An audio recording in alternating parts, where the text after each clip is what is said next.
Olá, e começou o Torneio de Candidatos 2022, ontem, dia 17 de junho, e já tivemos surpresas, né?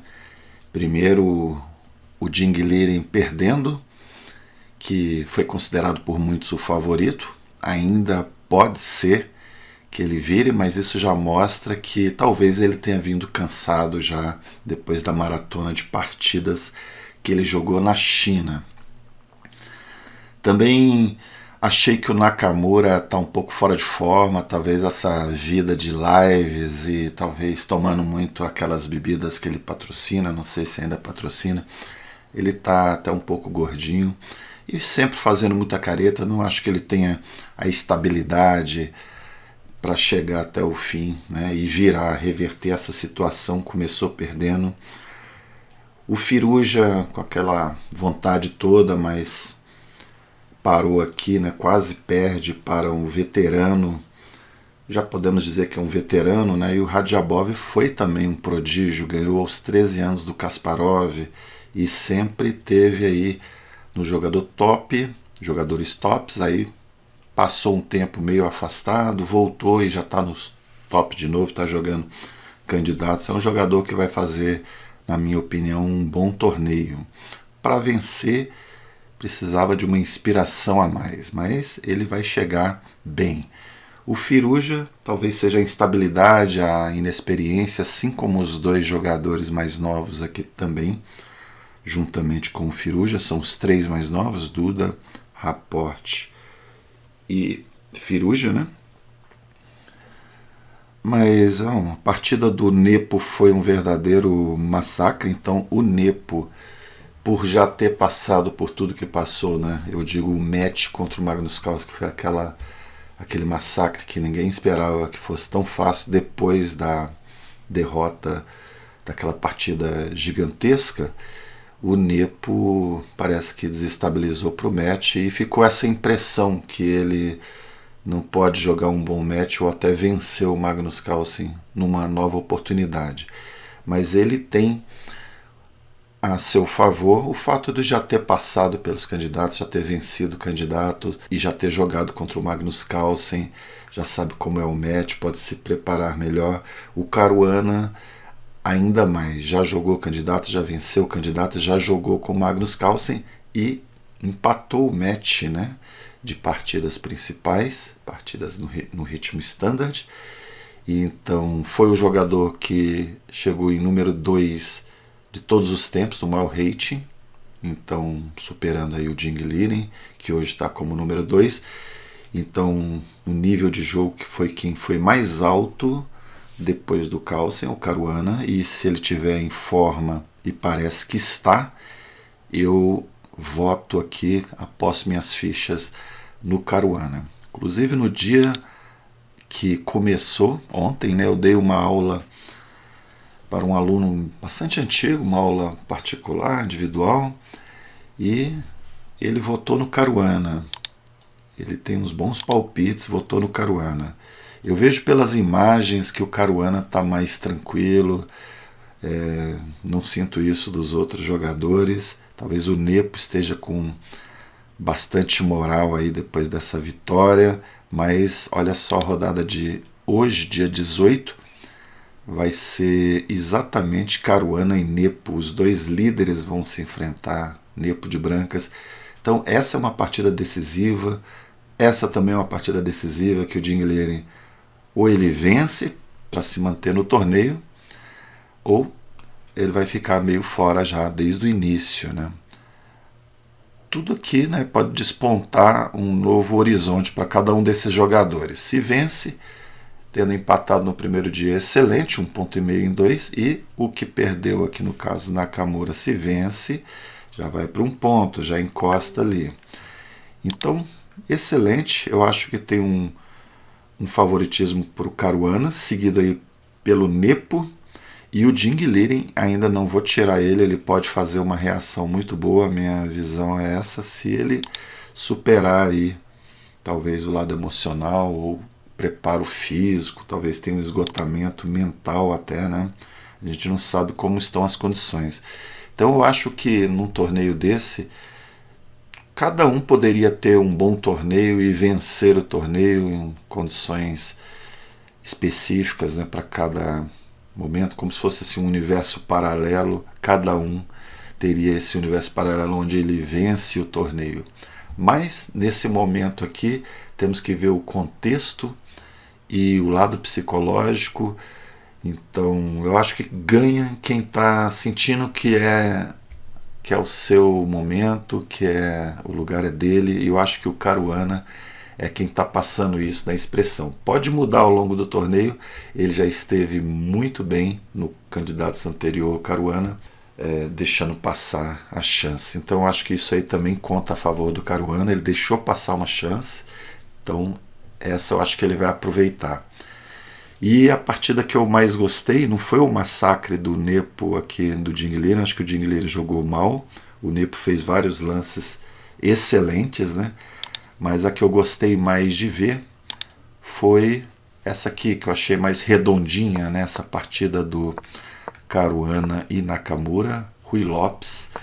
Então, um comentário aqui, o Caruana, apesar de jogar também a italiana, acho que ele tem a preferência pela Rui Lopes. E a gente pode conferir isso agora. E4 aqui no explorador de aberturas do chess.com, que é um recurso bem interessante. Você põe o nome do jogador e você consegue analisar o repertório dele.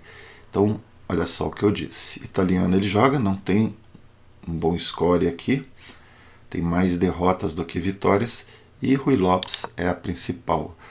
Veio a berlinesa, né? E ele sempre joga aqui o D3 com muito mais frequência, que já jogou o roque, que é a linha que pode ter a troca de damas, é a linha mais, talvez, empatativa, né? Então ele veio com o bispo B5, cavalo F6, a berlinesa, linha aí preferida do Nakamura. D3, esse D3 tira da variante que troca as damas, que seria roque, cavalo toma, essa seria uma antiga variante principal. Foi a que o Kramnik jogou contra o Kasparov e segurou o Kasparov, segurou o E4 do Kasparov nessa tabia. Ele tem um par de bispos, já não tem damas, o rei não tem tanto perigo, e isso aí dá muita vitória de pretas também. O Kasparov considera um meio jogo sem damas, mas a preferência aqui do Caruana é por D3, uma linha que passou a ser jogada bastante como uma nova alternativa, e ela lembra um pouco a Rossolimo, com ideias assim de entregar o par de bispos e ter essa estrutura sólida aqui no centro, a pressão em E5, pode jogar um F4 aí futuramente. Então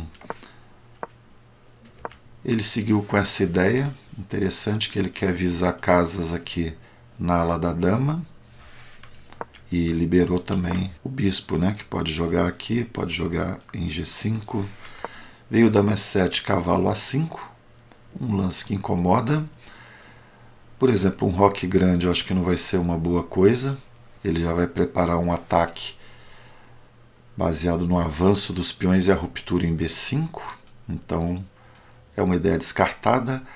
Roque pequeno, depois de defender aqui o peão, o plano do roque pequeno pode ser talvez passivo, né?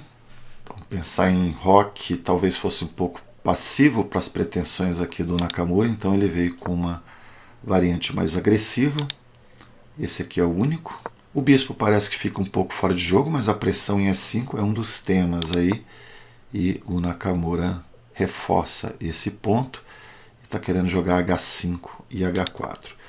E aí vem a ruptura no centro. No momento que vem o ataque na ala, ruptura no centro, um jogo muito tranquilo. Dama D3 para apoiar aqui a casa C4. H5 ameaçou a arca de Noé. Ele captura e vai acabar com a ameaça aqui, já tirando o bispo aqui da posição, capturando. Então, nesse momento, são 2 cavalos contra 2 bispos, mas posição muito fechada, principalmente aqui no centro. E depois de cavalo C4, o Caruana vai recuperar aí o par de bispos, você vai eliminar o par de bispos do Nakamura.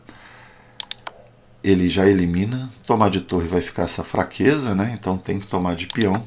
E apesar de consertar aqui a estrutura de peões dobrados, era tudo que ele queria. O jogo agora está mais tranquilo aqui na coluna, não tem essa pressão, e ele vai tentar colocar um cavalo superior ao bispo.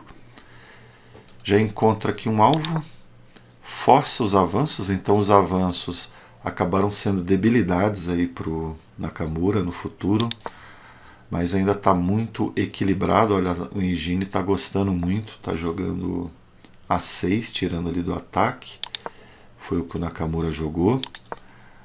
B3, roque.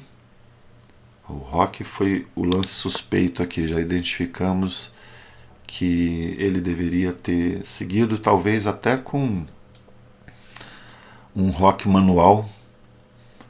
Vamos ver se essa ideia aqui é aprovada, talvez não no momento, né? Mas vamos ver. Rei D7, olha aí, pode ser jogado. Ele manteve intacta aqui a barrinha. Então, vimos que ele foi agressivo e nesse momento ele foi um pouco confiante demais com o roque. E aí, olha só, a vantagem aumentou aqui. F3 para abrir linhas. Então a partida andou sozinha, né? Ele jogou de uma forma posicional, sólida, né? Então, e agressivo também. No final ele partiu para o ataque, mas no primeiro momento ele jogou contendo aí a agressividade do Nakamura. Agora o Nakamura fez o que tinha que fazer, né? Avançar peões. Tem um peão aí passado, mas também ao mesmo tempo é um peão fraco, e se avança pode ter bloqueio nas casas. E o Caruana tenta forçar logo esse avanço. Forçou, não está tendo acesso à casa D4, mas ele agora troca um par de torres e tenta minar esse centro aí das pretas. A vantagem dele já é boa, então C4 vai minar. Bom, se captura, acho que ele pode tomar de cavalo mesmo, porque, aliás, tem essa captura aqui intermediária é melhor. Cavalo C4 é bom, mas esse aqui ganha um tempo aqui em cima do bispo. Vai tomar aqui sem isolar o peão, né? Então, olha só a consequência desse avanço, né? Que foi agressivo no início, mas agora teve consequências. Cavalo F1, preparando o bloqueio aí do peão, substituindo aí pela dama. Veio dama E5, centralizou, mas ele libera a casa E3 para o cavalo e chega perto do rei. Dama G7, dama D6, bispo C6, e agora instala aí o cavalo, que é o bloqueador. Segundo Ninzovic, é uma casa excelente. Quando tem um peão passado, você coloca um cavalo bloqueando. E aí veio já um pouco de desespero aqui do Nakamura. Peão toma. O Engine diz que torre F1 é melhor, mas são aqueles detalhes que a gente não vai levar muito em conta, né? Essas oscilações do Engine. Cheque. O Nakamura quer trocar as damas, talvez seja a melhor esperança. E o Caruana quer manter as damas para ganhar pelo ataque. Repetiu um pouco aqui, agora talvez ele jogasse dama H4, se viesse dama G7. Tomou, a dama defende o cavalo, então ele melhora a torre. Mais proposta de troca, um pouco já de desespero do Nakamura. Veio cheque. Ele brinca, ele tem todo o tempo do mundo aqui, o Caruana. E a vantagem também na posição já é muito grande. Bispo E6, cavalo D5. Se troca, torre toma e ameaça a torre G5. Não dá tempo para avançar o peão. Torre F8. Veio o peãozinho, caiu o peãozinho aqui. Dama H6. Torre, ataca o bispo, né? Pressiona ali o bispo. Agora vem cavalo cheque. Tem que defender o bispo. Cavalo F5 ataca a dama, se tomar está todo exposto. Dama F6, torre F1, agora já está ameaçando descoberto. O Nakamura ainda tenta aqui uma coisa tática, não a firula, mas o Caruana simplesmente dá cheque, e dá cheque, tira a dama do ataque e vai vencer aqui com facilidade. Vamos ver se joga aqui, ele tem que jogar esse. Para defender, a dama vai jogar aqui ou aqui? Se jogar aqui, esse lance aqui ganha, né? Vai dar um duplo. E se joga para o outro lado, para F7, aí o descoberto já pode ser por aqui. Aqui é um bom descoberto. Ali está dando cavalo H4, melhor ainda. Cavalo E7, o cavalo H4 já está com a dama. Esse dama aqui ainda tem esse que ganha a dama limpa. Então foi uma partida no estilo que eu gosto, que tem um jogo posicional e ao mesmo tempo sempre guiado pela estratégia, né? E esse vai ser o estilo aí do Caruana, né? Jogando firme, posicional, também o posicional não tira o lado agressivo, né? E o Nakamura mostrou que a agressividade demais às vezes se volta contra si mesmo, né? Ele jogou querendo fazer alguma coisa na ala do rei, mas o problema foi o rei no centro, né? E depois o roque só deixou o rei mais exposto ainda. Então, daqui a pouco teremos aí a rodada muito boa de ver aqui os dois líderes jogando, Jing Liren colocando as últimas cartas aí na mesa, né? Apostando tudo, tem que vencer. Nakamura também tem que vencer. E o Radjabov vai manter aí, vai tentar manter a sua estabilidade, fazer um bom torneio. Firouzja tem que mostrar porque que é o número 3 do mundo, né? Tem que jogar para ganhar. E o Raport também sempre um jogador perigoso, né? E pode surpreender também. Então essas foram minhas primeiras impressões. Acho que o Caruana está num momento psicológico, assim, um momento espiritual mais equilibrado de todos. Vai jogar muito xadrez e não vai deixar virar ali quando ele estiver bem. Acredito nisso. O Nepo vai fazer um bom torneio, mas ele vai falar, não, tudo bem, pode jogar que eu já joguei, fui o último a jogar. Isso inconscientemente eu estou falando, não é uma coisa assim. Muitas vezes o jogador entra inconscientemente já falando assim, não, eu vou só pegar experiência para o próximo. Talvez possa ser a mentalidade de um desses mais novos, né? Mas eu acho que o Firouzja está ainda com aquele sonho de já jogar o match e tudo pode acontecer, porque tivemos só a primeira rodada e são 14 rodadas, temos mais 13. Então até o próximo vídeo com mais comentários aí sobre o torneio de candidatos. Até lá, valeu!